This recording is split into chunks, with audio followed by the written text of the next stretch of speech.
virtues of Lord Shri Sai Baba. તો સાઈ બાબાનું નામ લઈએ. ઓમ શ્રી સાઈ રામ, ઓમ શ્રી સાઈ રામ, ઓમ શ્રી સાઈ રામ, ઓમ શ્રી સાઈ રામ, ઓમ Shri Sai Ram, Om Shri Sai Ram. And let's start reading first chapter. I will be reading all the chapters and I will be recording all the chapters over here. Listening to this chapter also works amazing. Your all wishes will be fulfilled just mere listening to the stories and leelas of Shri Sai Baba. So chapter number 1, this is chapter number 1.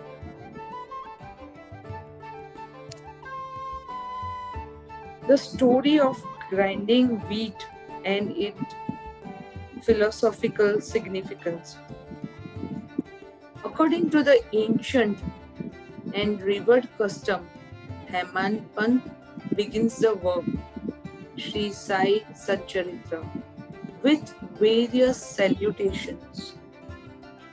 First, he makes salutation to God Ganesha to remove all the obstacles and make the work a success, and says that Shri Sai is God Ganesha himself. Then to Goddess Saraswati to inspire him to write the work, and says that Shri Sai is one with the goddess and that he is himself singing his own life.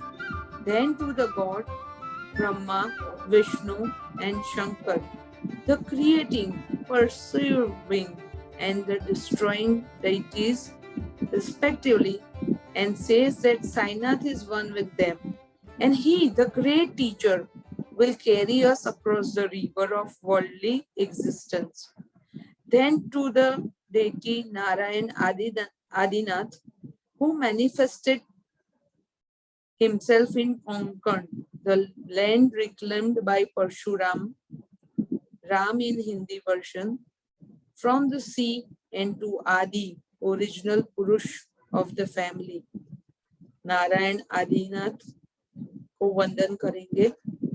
Then to Bharadwaj Muni, in whose gotra he was born, and also to various rishis, Yagnavalka, Bhrugu Rishi, Parashar Rishi, Narad Muni, Vedvyasa, Sanak, Sanadana, Sanat Kumar, Shuka, Shaunak, Vishwamitra, Vashishtha, Valmiki, Vamdev, Jaimini, Vaishwapayan, Navayogindra, etc.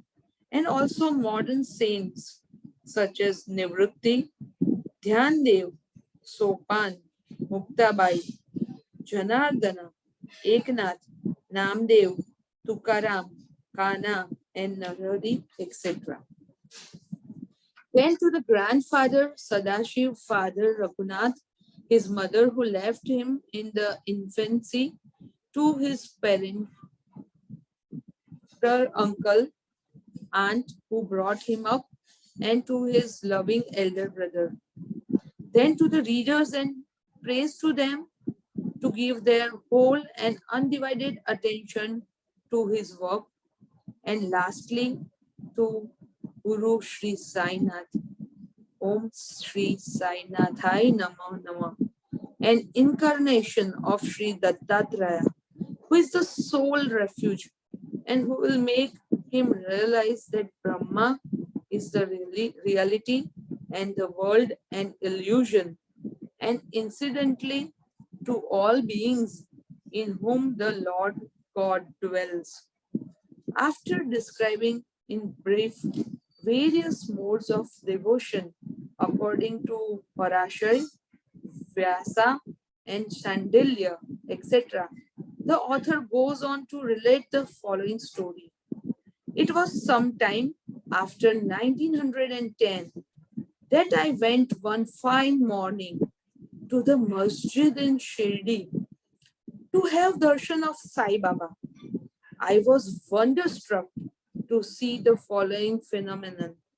After washing his mouth and face, Sai Baba began to make preparation for grinding wheat. He spread a sack on the floor and thereon set a hand mill. He took some quantity of wheat in winnowing fan and then drawing up the sleeves of his kafni and taking hold of the peg of hand mill, started grinding the wheat.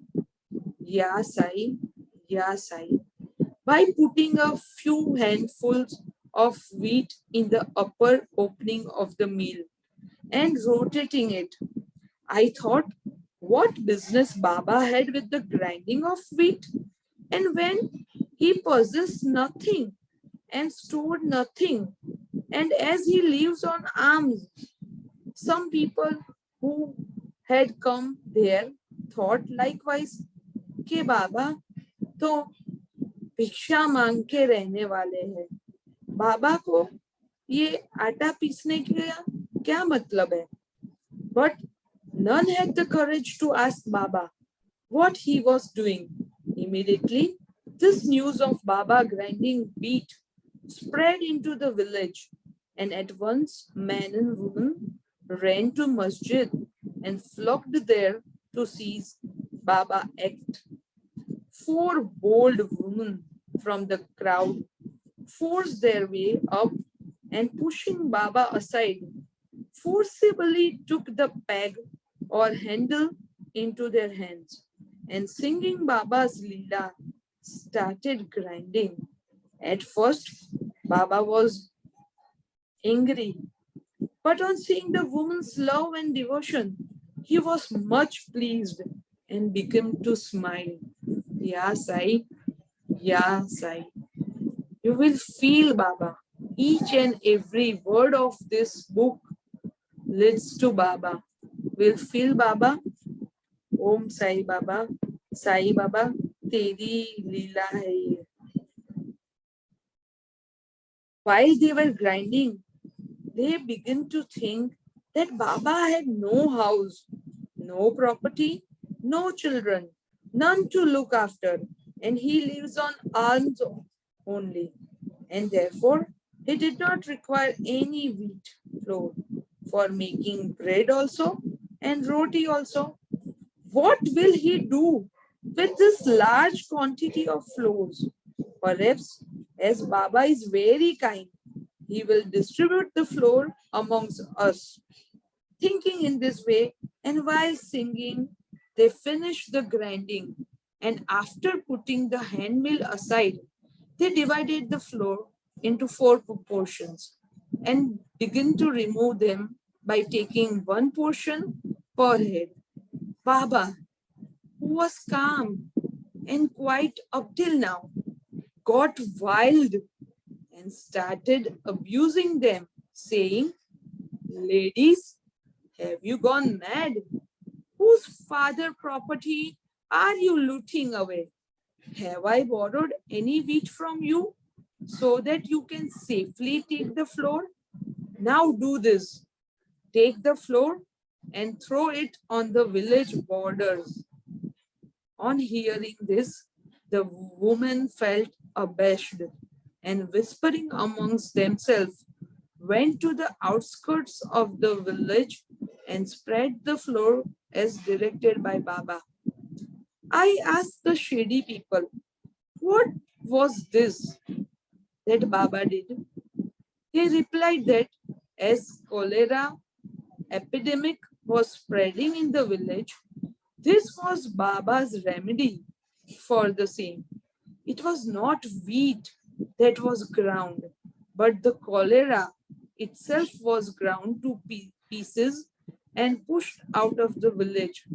From this time onwards, the cholera epidemic subsided and the people of the village were happy. I was much pleased to know all this, but at the same time, my curiosity was also aroused. I began to ask myself, what earthly connection was there between wheat flour and cholera? What was the causal relationship between the two and how to reconcile them? The incident seems to be inexplicable. I should write something on this and sing to my heart content. Baba's sweet Leela. बाबा ही है और बाबा की ही लीला है और बाबा की लीला अनेरी और अनोखी होती है.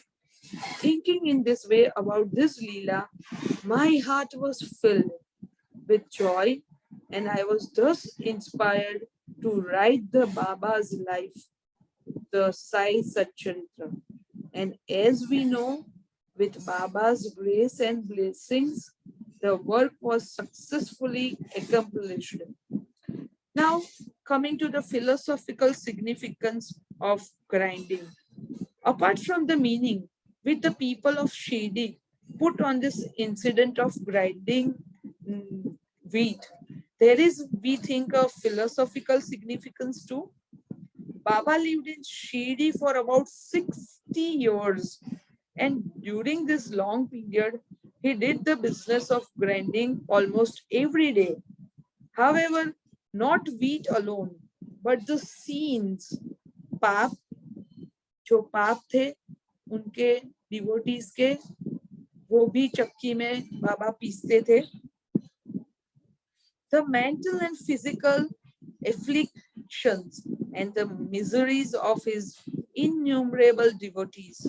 The two stone of his mill consisted of karma and bhakti, the former being the lower one and later the upper one. The handle with which Baba worked the mill consisted of dhyan.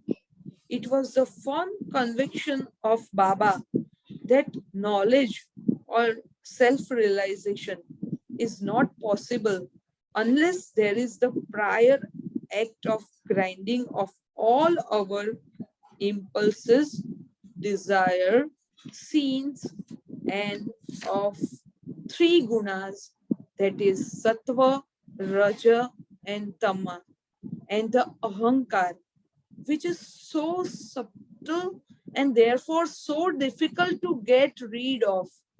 अहंकार को मारेंगे तो ही आगे बढ़ेंगे और तो ही साई से मिलन होगा. This reminds us of a similar story of Kabir, who seeing a woman grinding corn said to his guru Nipat Niranjan, I am weeping because I feel the burden I feel of being crushed under the wheel of worldly existence, like the corn in the handmill. Nipat Niranjan replied, do not be afraid. Hold fast to the handle of knowledge of this mill, as I do, and do not wander far away from the same, but turn inward to the center, and you are sure to be saved.